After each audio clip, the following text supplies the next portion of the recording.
चाहूंगा आप भी कुछ। जैसा कि हम सब जानते हैं कि सत्ता बड़ी अहंकारी होती है और बहुत आसानी से अपनी गलती को स्वीकार नहीं करती है।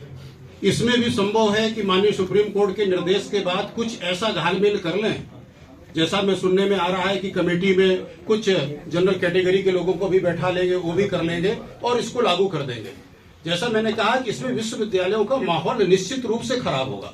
अब जब काफी समरसता आ गई थी, शादी विवाह भी होने लगे थे, हम सब लोग देख रहे हैं इन सब चीजों को, ऐसे समय में जब धीरे धीरे हिंदू समाज का प्रत्येक धड़ा नजदीक आ रहा था, और देखिए संयोग से आरएसएस के 100 वर्ष होने पर ये विराट हिंदू सम्मेलन करा रहे थे जगह जगह, जो उस समय सरकार में बैठे हुए जिम्मेदार लोग इस तरह की विखंडनकारी नीति लेकर के, रेगुलेशन लेकर के यहाँ पर आ गए। इसका विरोध हमने देखा, हमारे भीम सेना के पदाधिकारी हैं, बहुत ही जेन्युइन तरीके से उन्होंने लेटर हेड भी दिया है, उनका विस्तृत नोट है वो आपको भेज दिया जाएगा, जीव गांधी को मैंने भेजा है, अन्य जगह भी भेज दिया जाएगा। और बहुत ही जेन्युइन रीजंस इन्होंने यहाँ पर नरेट किए हैं कि क्यों ये अन्य किसी वर्ग को शामिल करने की जरूरत नहीं थी, जो था वो पर्याप्त था।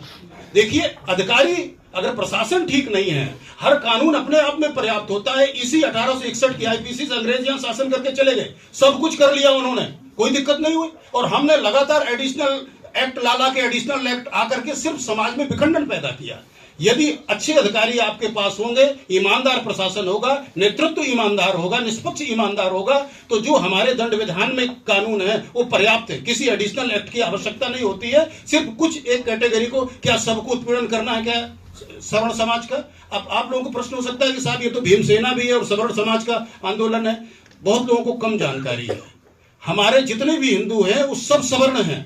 हमारे यहाँ 4 वर्ण हैं, उसमें सारे सवर्ण आते हैं। हालांकि अब वर्ण व्यवस्था नहीं है, अब जातियां बन गई, जातियां ट्रेड से बनी है, जाति किसी ने बनाई नहीं। जो जिसका काम धोने का काम करने वाले को धोबी कहा, चमड़े का काम करने वाले को चमार कहा, लोहे का काम करने वाले को लोहार कहा, सोने का काम करने वाले को सुनार कहा, और ये जातियां वर्ल्ड वाइड है। Gold Smith, black Smith, shepherd, milkman, all over world जो है ये सारी चीजें हैं। हमारे यहाँ इस टाइप के नेता पैदा हुए अंग्रेजों के बाद, जिन्होंने ये सीख ली और उन्हें लगा कि इस आधार पर हम कुछ वर्ग को जिम्मेदार ठहरा दें और फिर उसके आधार पर विखंडन पैदा करें। 864 ओबीसी की जातियों का एक भी व्यक्ति आज तक सेवा में नहीं आ पाया।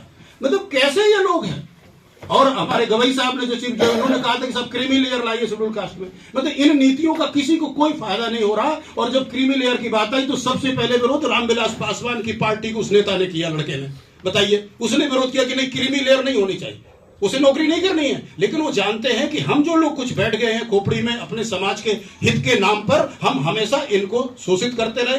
जन सामान्य मंच इस तरह से सामान्य जन की बात को लेकर के कार्य करता है, और इस समिति के साथ में सम्मिलित होकर के हम लोग ऐसी रूपरेखा बनाएंगे कि नीचे से नीचे व्यक्ति को से लेकर के ऊपर तक के व्यक्ति में समानता का भाव आए। मैं एक उदाहरण दे दूं, जब आदरणीय चरण सिंह जी मुख्यमंत्री थे उत्तर प्रदेश के, उन्होंने रेवेन्यू रिकॉर्ड से टाइटल हटाई थी। मुझे नहीं पता अदर स्टेट की क्या पोजीशन है, जो यूपी के होंगे आप देखिए, हमारे फादर्स और फोर फादर्स के नाम में, ग्रैंडफादर के नाम में जाति नहीं लगी हुई है। उससे क्यों हटाई उन्होंने? उन्हें उस समय पता चल गया था कि जातीय के इस सरनेम का दुरुपयोग हो रहा है इस जाति का। आप हटाओ ना, सरकार चाहती है, आप गवर्नमेंट डॉक्यूमेंट से आप हटा दीजिए जाति, अपने आप ये डाइल्यूट हो जाएगी। जिसे शादी ब्याह करना अपना करता रहेगा।